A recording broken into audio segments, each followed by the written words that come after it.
Hey guys, so this video is a bit of an extension from a Q&A I did on my Instagram a few days back. On my stories, I asked you guys if you had any questions, ask me anything you want. So I ended up getting so many questions, I ended up putting a fair amount of them over on Instagram anyway, on my story, and I've made that into a highlight so you can check some of the answers out there. But then the idea was always to do a Q&A for you guys here on YouTube, so it's been a while since I've done one of these. And yeah, it feels good to be back in front of the camera again and to answer your questions, talk to you guys and see what you've been up to as well. So firstly, I want to say a big thank you for all the amazing support, all the amazing feedback you guys are giving me on the UTMB video that went up last week now.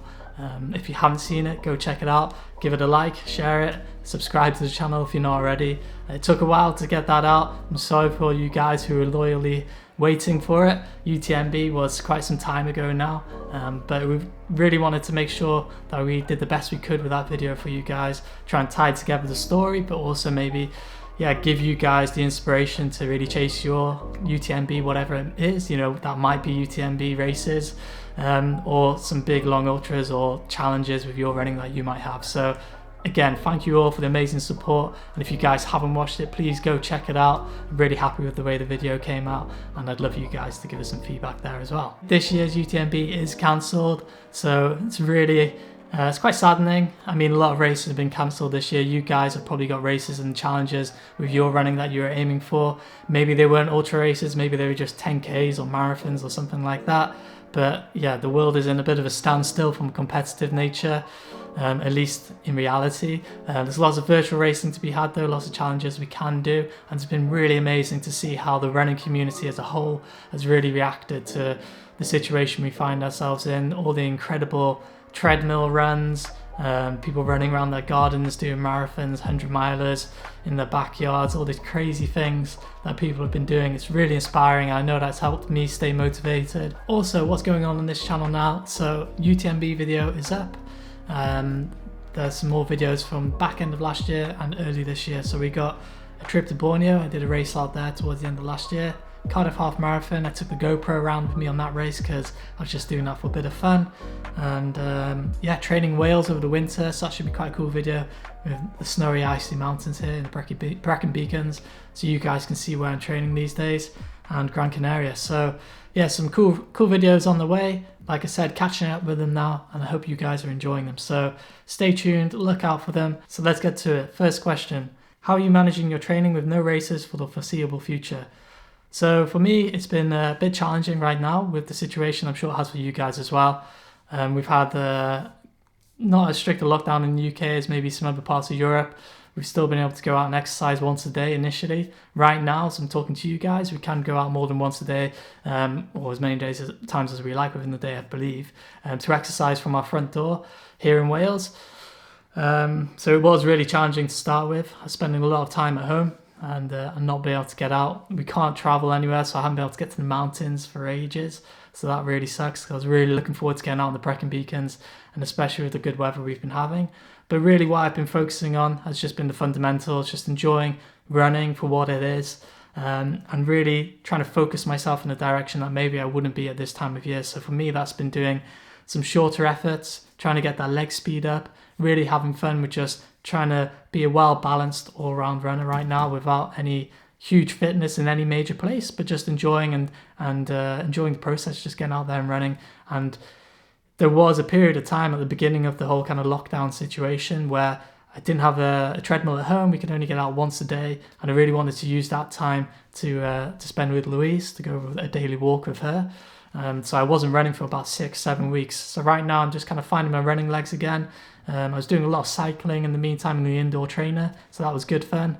But yeah, I'm really enjoying right now, just getting out there, running, focusing on some small projects right now just to get my legs speed up and feel good and have that kind of spring in the step within my running stride. But I think into the foreseeable future, I'm just really looking forward to being able to get back out on my local mountains in the Brecon Beacons, trying to do some big long training days there to really enjoy some fun loops and some long days in the hills. That's something I've really missed, and I think it'll be great fun just to use the opportunity to have that big long aerobic days, but just being able to be grateful really to be out there on the hills, on the mountains, and having fun out there again, and being able to forget about where we are in the world right now and just yeah, just enjoy running for the purity of what it is and what it means to me. And then obviously that'll only do me well into the future, into races ahead. And yeah, I look forward to racing again. But right now, as long as I'm in the mountains, that's all I'm looking forward to being able to do. So fingers crossed we can get back out on the big hills again soon. What are your top 3 bucket races still to enter?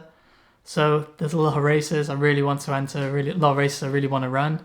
But top of the list, I'd have to say Western States. Really want to get out there and give that race a good go in the future.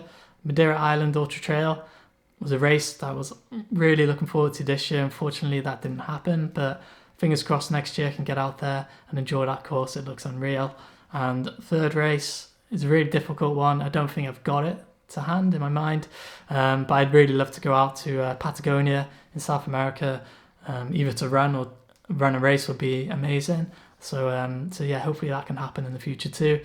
But there's so many incredible races across the world and the UK even that I haven't checked out, which I'd love to run. So yeah, really excited by those prospects in the future, but we'll just have to see how things go.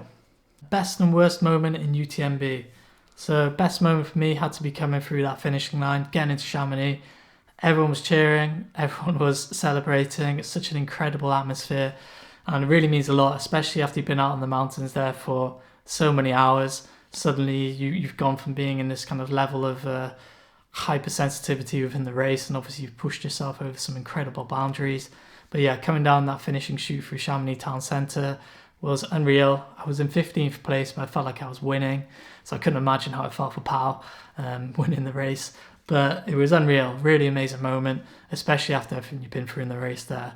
Worst moment had to be perhaps coming into Trion aid station. I felt destroyed, really, really bad. And then coming out of that aid station as well, at that point it was really hot. It was incredible. In the sunshine, it was really exposed, going up the trails there. And I just remember just kind of folding over on my trail poles at times, going up those climbs, some really steep gradients. And I just remember just having to stop and pour water over my head, pour drink mixes, whatever I had. Just ended up being a sticky wet mess because I was just trying to cool myself down as much as I could. So yeah, that was a pretty low moment, really tough, and yeah, felt good to be able to come out of that and feel good again into that last section of the race. But there was definitely some major low points there in the race, which there always will be in a long ultra, and that's why I really love them. Do you think uphill running on a treadmill translates to uphill running outdoors? So I guess a lot of people right now have been running on treadmills more than ever. I know that for some people that's all they can do to get their running in right now. I would say that it translates pretty well, definitely does. I mean, if you're running outside on the mountains or on the hills, generally your gradient's not going to be one consistent gradient the whole time. It's going to be, maybe 10% and flatten off a little bit and then maybe a bit steeper. It really depends where you are and what your mountains are like. But I would say, if you're looking to work those uphill muscles, then of course running on the treadmill is always going to be a good way to do that. Even, building in some hiking if your treadmill goes steep enough there as well. But yeah, personally, I'm very fortunate to have picked up a treadmill about a month ago now. And I was doing a bit of uphill running on there, of course, because I love running uphill. And yeah, I found that it works great. Yeah, you're working those uphill running muscles exactly the same. It's not the same as being on the trail where maybe you have to think about your footing as well, or think about lifting the legs a little bit higher if it's super steep, or jumping over some rocks or anything like that, of course. But if, in terms of that, just training those uphill running muscles, yeah, it works really well. I mean, some treadmills might work better than others. It depends how strong the motor is and how steep they go. But yeah, if you're looking just to get some climbing into your legs, maybe if you live in a city or if your area is really flat and you've got no opportunity to do it, if you get on the treadmill, whack it up to 10%, most treadmills do that, or steeper, then yeah, you're gonna get some good climbing in your legs and simulate that leg turnover and those demands on the muscles and that muscular endurance that you build from running uphill as well. Yeah, it's going to be a good way to do it, so go for it. How do you mentally cope with injuries and setbacks? So injuries, setbacks, they definitely suck. None of us enjoy them, and it can really take a toll mentally. It's a really good question. Personally, the way I cope is by really making sure that I'm doing something every day that's going to really help along with that injury. So by being proactive in the injury, I'm not just spending the whole time sat down. Obviously, you need to rest if you've got an injury. Obviously, you need to address it.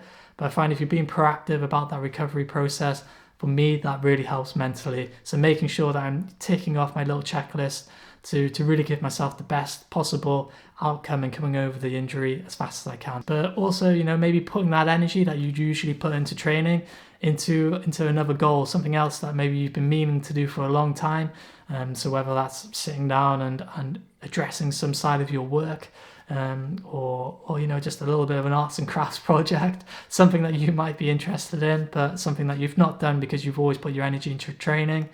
Just putting that energy and focusing into something else can be really positive, because then you feel like you're achieving something every day, like you would with your training, but also you're taking something off that long list that I'm sure we all have at times of things we mean to do but never get around to. So just being proactive and trying to keep yourself busy, that's usually the way I'll address an injury. Okay, so thanks for watching the video, guys. I'm going to split the Q&A into 2 parts, so there will be a second part of this video coming out. There's a lot of questions, and I've tried to answer as many as I can, but rather than this being one long video, I thought it'd be good to split it up, and then you guys can work your way through it as you like. So if you've enjoyed the video, give it a thumbs up, guys. I really appreciate any of that. Share it if you want to, subscribe to the channel if you haven't already, and head over to Instagram, like I said. Keep you guys up to date as much as I can on there, let you know what I'm up to, and yeah, I'd love to see you there as well. So thanks for watching, guys, and look after yourselves, and happy running.